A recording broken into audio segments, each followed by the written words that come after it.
Assalamualaikum warahmatullahi wabarakatuh.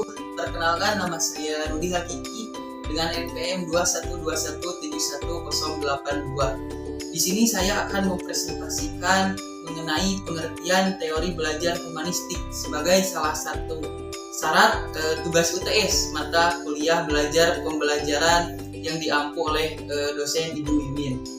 Nah, mungkin teman-teman di sini saya akan mempresentasikan mengenai teori belajar humanistik ya, lebih ke pengertiannya.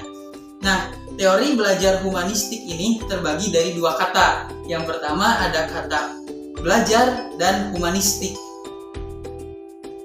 Nah, belajar dapat diartikan sebagai sebuah proses perubahan perilaku yang aktif, proses mereaksi terhadap semua situasi yang ada di sekitarnya.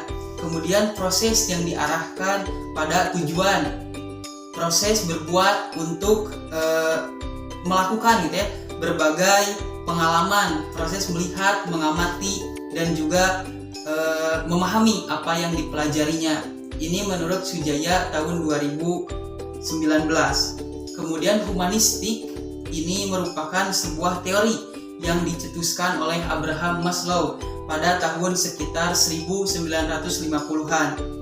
Abraham Maslow mengatakan bahwa humanistik ini merupakan suatu pandangan di mana manusia adalah agen yang bebas dengan kemampuan superior untuk menggunakan simbol-simbol dan berpikir secara abstrak. Nah, simpulnya teori belajar humanistik ini atau yang sering disebut dengan belajar humanistik ya, adalah salah satu dari beberapa teori belajar yang sering digunakan oleh para guru ataupun tenaga pendidik gitu ya.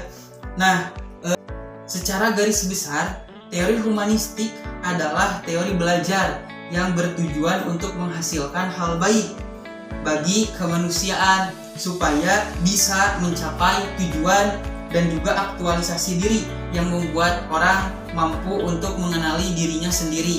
Nah, mungkin itu ya pengertian dari teori humanistik seperti itu. Jejne dan juga Bring ya, mengartikan teori belajar humanistik atau pendekatan humanistik adalah sebuah pengembangan nilai-nilai dan sikap pribadi yang dikehendaki sesuai dengan secara sosial, memperoleh pengetahuan yang luas gitu, tentang sejarah, sastra, dan pengetahuan secara terstruktur yang lebih produktif gitu. Nah, mungkin sekian ya presentasi dari saya mengenai pengertian teori belajar humanistik. Mungkin teman-teman bisa menyaksikan di sini ada video ya mengenai contoh belajar humanistik khususnya kepada anak-anak gitu ya, ataupun kepada peserta didik, bagaimana cara mendidik gitu untuk teori belajar humanistik ini.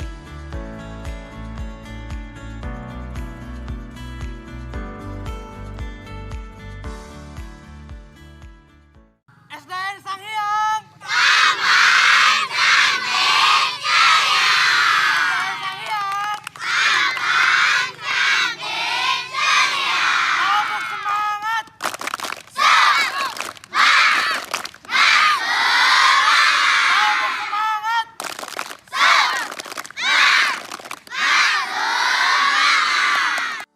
Nah, mungkin sekian teman-teman pemaparan materi mengenai teori belajar humanistik, khususnya lebih ke pengertian belajar humanistik dari saya.